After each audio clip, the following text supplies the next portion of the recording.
Salam alaikum la famille, salam alaikum les amis, bonjour à tous les supporters du football et de la balle ronde. Bon les amis, je viens à vous pour une nouvelle vidéo, un nouveau sujet. Il s'agit de l'élimination de l'Olympique de Marseille en Ligue des Champions.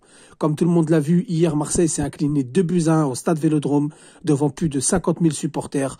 Devant leurs yeux, ils ont vu leur équipe sombrer. Bon, je vais décortiquer un petit peu ce match. Je vais vous parler de l'entraîneur, de ses choix, etc. Je vais revenir sur le groupe de Marseille et vous allez me dire ce que vous en pensez en commentaire. Si vous êtes d'accord avec moi, il n'y a pas de problème, on peut débattre. Celui qui est pas du tout d'accord, il m'apporte des précisions que je vais oublier ou que j'ai pas vu, il n'y a pas de souci, c'est dans les règles du jeu. Tant qu'il y a le calme et le respect. Moi les amis, Marseille s'est incliné 2-1. Après avoir ouvert le score en première mi-temps, dans les arrêts de jeu de la première mi-temps à la 47e minute de jeu, Mbemba d'une tête rageuse qui ouvre le score devant plus de 50 000 supporters, le stade exulte.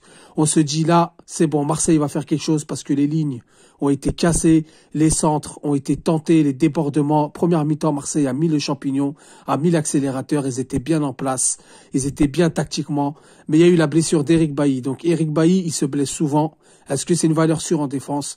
Est-ce que c'est le joueur sur qui il faut compter sur toute la saison? Affaire à suivre. Car c'est pas la première fois qu'il se blesse, qu'il laisse ses coéquipiers, c'est le premier coup dur. Malgré ça, Marseille, ils ont quand même résisté, ils ont quand même été de l'avant, avec un Alexis Sanchez qui bouge la défense, avec un Matteo Guendouzi qui est toujours là dans l'impact physique, avec un joueur comme Amin Harit, Klose, Rongier, toute cette équipe qui pouvait faire quelque chose en première mi-temps, voire 2, même 3-0. Allez, 2-0 pour être gentil. Ensuite, en deuxième mi-temps, Tottenham est revenu beaucoup plus fort. Comme en première ligue, les matchs ne se terminent jamais jusqu'à la dernière seconde. En Angleterre, c'est tous les week-ends comme ça. Ils sont revenus plus forts. Marseille a reculé.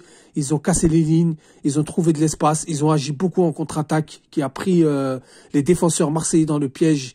Ils ont égalisé par Clément Lenglet en deuxième période sur un coup de pied arrêté. Donc il y a eu un coup de pied arrêté, une tête rageuse de Clément Lenglet où Valentin Rongier n'était pas dedans. Rongier n'était vraiment pas au marquage et ça c'est désolant. On peut pas prendre un but comme ça. Et ensuite, Tottenham a attaqué jusqu'à le retour de Marseille. Jusqu'à ce que Marseille se procure des occasions coup sur coup avec Alexis Sanchez qui déborde dans la surface, qui frappe dévié par le défenseur, sinon c'était but. Elle allait dans le but, Lloris s'était battu. Et ensuite, la tête à la fin, qui passe juste à côté sur un centre magnifique de Under du pied gauche.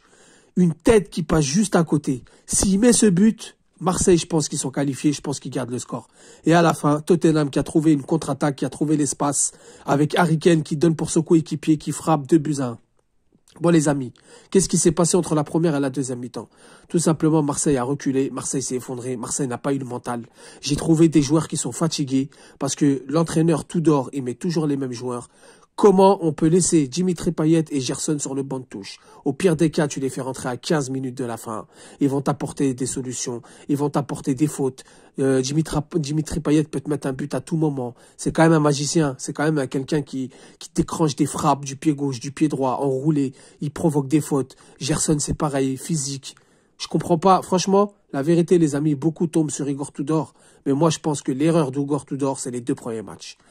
En vrai, ce match-là, c'est une finale, c'est Tottenham, il y avait la pression, les joueurs étaient fatigués, les joueurs, il fallait qu'ils gagnent, ils ouvrent le score, ils encaissent un but en deuxième période, donc peu de temps après le retour des vestiaires, ils sont effondrés. Mais la grosse erreur d'Igor Tudor, c'est les 2 premiers matchs. À Tottenham, il pouvait largement revenir avec un match nul. Hein, et face à Francfort, il avait l'occasion de gagner. Ensuite, ils sont bien attrapés dans le groupe, et là, ils perdent la finale contre Tottenham. Donc voilà les amis. Vous me dites ce que vous en pensez en commentaire, si vous êtes d'accord, si vous n'êtes pas d'accord, il n'y a pas de souci. Sur ce, je vous dis salam alaikum, que la paix soit sur vous.